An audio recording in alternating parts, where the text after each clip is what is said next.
And now may the words of my mouth and the meditations of all of our hearts be acceptable in thy sight, O Lord, our strength and our Redeemer. Amen.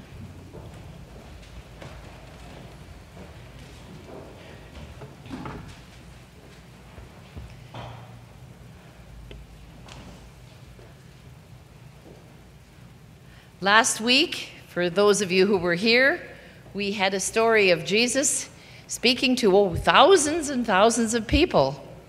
And he began to talk to them, and they heard a story from him about a man who had thought that he could gather up everything he owned and put it away safely in his new barns and live happily ever after, and found out that that very day he would die. It was a parable about greed, saying that we need to share what we have, and that life is about a lot more important things than gathering up belongings to hold on to as tight as we can. Following that passage is a short one that did not get included in the lectionary, which happens to be one of my favorites, so I'm going to just pass over and mention it on my way to the spot that we're going to today, and that is that to explain to people that they don't need to be so greedy and so wanting to hold on tight to everything. Jesus says some of the words that are the most beautiful in the entire gospel, and we know them from memory. Probably, if I know you, like me, in the King James Version, he says, "Consider the lilies of the field. They toil not, neither do they spin. Yet Solomon in all his glory was not arrayed as one of these." In other words, the flowers live their life, and the animals live their life, and we are always living in fear and should not be afraid. So our passage begins with Jesus giving some other great words that we also probably know, and if we don't, it's time to memorize them. "Fear not, little flock, for it is your Father's good pleasure to give you the kingdom." I used to have a Bible called a runner's Bible. Have you ever heard of that? Runner's Bible is for people who are in a hurry, and it just had passages so that you could actually even read it while you were jogging. Or if you had a million other things to do that seemed more important to you than the Bible, you could grab a passage here and there. And that was one of the passages I memorized from that because it struck me as important, but out of context at the time. That is, "Fear not, little flock, for it is your Father's good pleasure to give you the kingdom."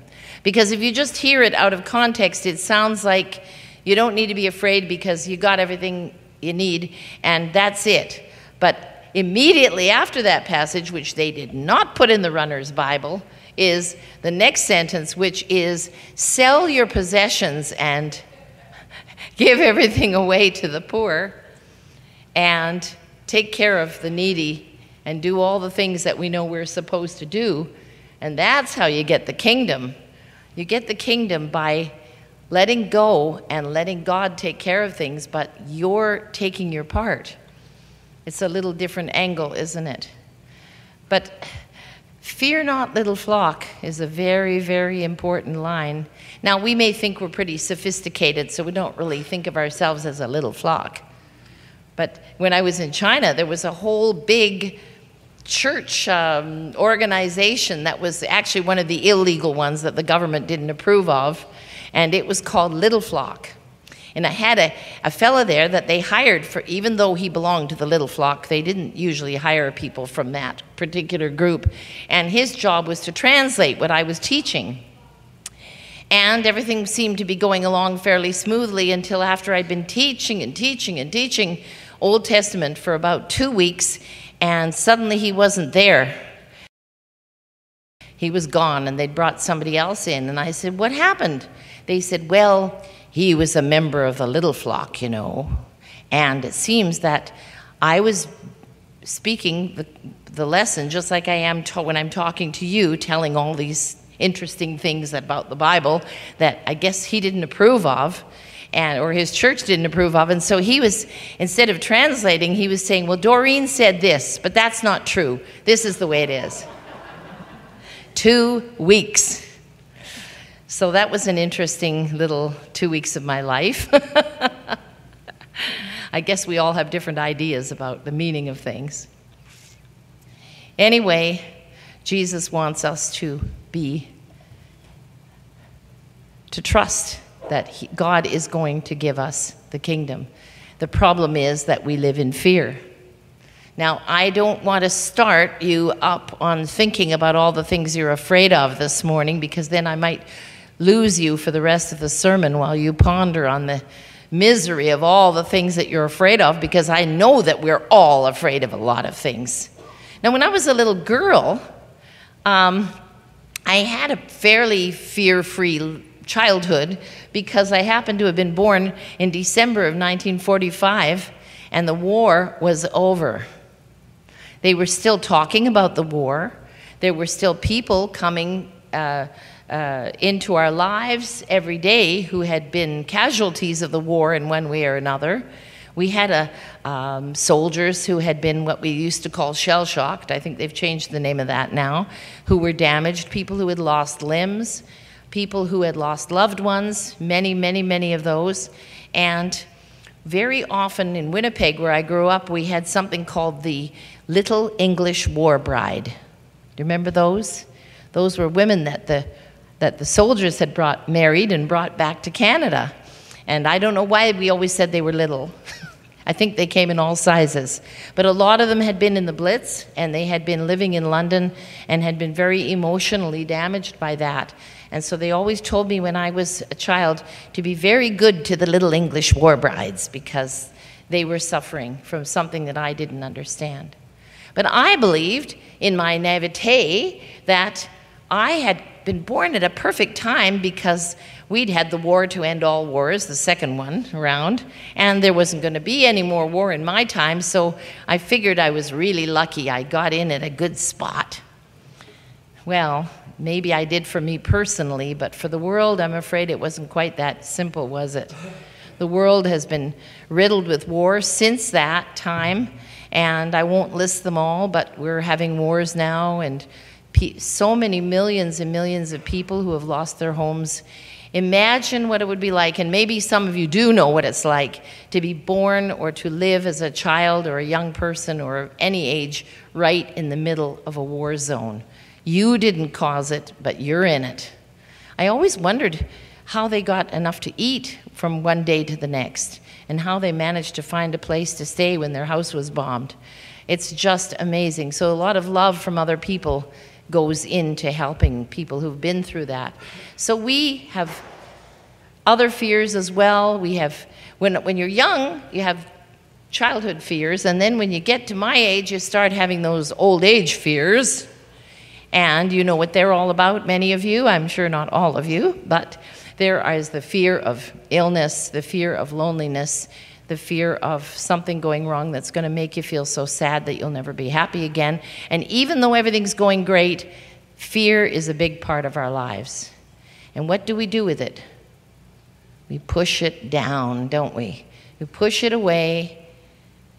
But rather than pushing it away, Jesus is saying, trust in God. God will get you through this somehow. God will see to it that you can make it through. I decided to go back one more time. I may not do this. I don't do this every week, but I did last week, to see if there was anything in the other lessons that would be able to connect with this to help us with figuring out, because it's easy to say don't fear, but the question is, how do you do it? And I know that from singing lessons. You say, I'm going to learn how to be a great singer. I will go to a great voice teacher, and that teacher will take some money from me and teach me how to sing. So, and can't tell you on how many occasions I did that. And I went in, paid my money, and you know what they said to me? Sing beautifully. Sing beautifully is not a way to do something. I mean, we'd like to, that's what, and I felt like saying, yes, that was my plan, but I'd like to know how. How do you do it? It's more important, isn't it, to know how to do something than just to be told to do it, because we don't know how to do it. So I thought I'd look and see what the Old Testament and the Epistle had to say just in general, if it would be helpful. So I went to the Old Testament, and what did I find? The book of Isaiah. Now, the book of Isaiah, I preached this morning, and Walter Asbel was here, and I said, do you know how many books of Isaiah there actually are in the one book of Isaiah? And he went up like this. He knew. 3. So scholars believe that there are 3 different completely different time periods in the book of Isaiah. The first book of Isaiah, which goes to chapter 1 to 39, it's possible it might have been written by the prophet Isaiah around the 8th century BC, but it may not have been written by him. It might have been remembrances of him by people who had studied the things that he taught. So we still don't know. And then the second book of Isaiah, 40 to 55, is from the 6th century BCE, a completely different time period. And they know because there were different kings and there's a different location. And they're in Babylon now, and everything's different. So for sure, he couldn't be alive for all those years. And then the third book of Isaiah is still under discussion and may be divided up into 2 or 3 other parts. This is what scholars like to do in their spare time when they probably should be praying or something. So in 1st Isaiah, this is from 1st Isaiah, right at the beginning, chapter 1, the prophet starts telling what's what with God. And he's been called by God alone to preach to the people, and it seems to be a fact. I mean, we can't exactly prove it, but it seems to be a fact that in those days, in the 8th century BCE, the king had power, a certain kind of power, money, wealth, and control. And the prophet, who usually came out of a cave somewhere and had nothing, because he didn't care about money, the prophet apparently was listened to. It's the old thing they say nowadays, speak truth to power. That's what the prophet did. That was the prophet's job, to speak truth to power. So what does he say? He says, actually, in this case, something against the priesthood and against the temple. He starts yelling and screaming, and he says, God says, whoa. God says, I hate your sacrificing of animals, and I hate your incense. Well, we're modern people. We say, oh, yeah, of course. We don't like that either. We wouldn't like it if they were sacrificing animals, and a lot of us aren't too crazy about incense, even though it is in your tradition as well. But what he goes on to say, I hate your solemn assemblies. In other words, if you want to really translate it into English, I hate your worship services. Whoa, we don't want God to say that to us. And then the next thing he says, which is what explains it, is he says, I'm not interested in you prancing around, worshiping me, getting down on your knees, getting up, singing, whatever it is you're doing, unless you're doing good. He says, I hate your services. Stop doing evil. Learn to do good. Seek justice. Defend the widow and the orphan. All of these are things that we can do. Now, I know we're not going around doing evil things, but maybe we're not taking enough time to do the good that God wants us to do. So God is saying, not saying I don't love your worship services. I'm sure God is very pleased with us this morning with everything we're doing, and everything's fine. But what he's saying is there's something even more important than worshiping me, and that is obeying me in doing good for others. And the thing I like the best about it, that I think is the most useful for us getting rid of our fears and getting on with our life, is he says, stop doing evil, yeah. Learn to do good. Did you hear that when it was read this morning? Learn to do good. In other words, it isn't something that automatically everything we do is good. We have to think about it and ponder on it and pray about it, and we grow into doing good. And he doesn't say do justice, because you can't always do justice. You don't always have the power to do it. But seek justice. In other words, you can start out on the road Start on the road to doing good. And then you'll continue and grow. So it's a wonderful thing, useful thing, I think. Then we go to the epistle and we find the book of Hebrews, which is a New Testament book. It's a Christian book, even though it's called Hebrews, which confuses people sometimes. And it's a very famous passage as well that we know that it's talking about what faith is. Faith is the assurance of things hoped for and the conviction of things not seen. And then they go on to say Abraham didn't know what faith was, but he had faith. And so you begin to see that Abraham didn't know where he was going, but God told him to go, so he went. Faith is really a simpler word. It's not religion, it's trust. So what it's saying is that if we trust God, we can move forward. We need to work toward having the assurance of things that we don't know of, because we know that God is in charge of things, and God knows that if we're heading in the right direction, things will go the best way they can. We're called to this work. This is what we're called to. And I think it all fits together so beautifully because Jesus is saying, don't be greedy. Fine, that's fine. We try not to be greedy. But then he tells us that we can trust that God is going to. We've got to not be afraid. Well, the fear is still going to be there. Fear is always there. People are always afraid of something, but we do not let fear control our lives.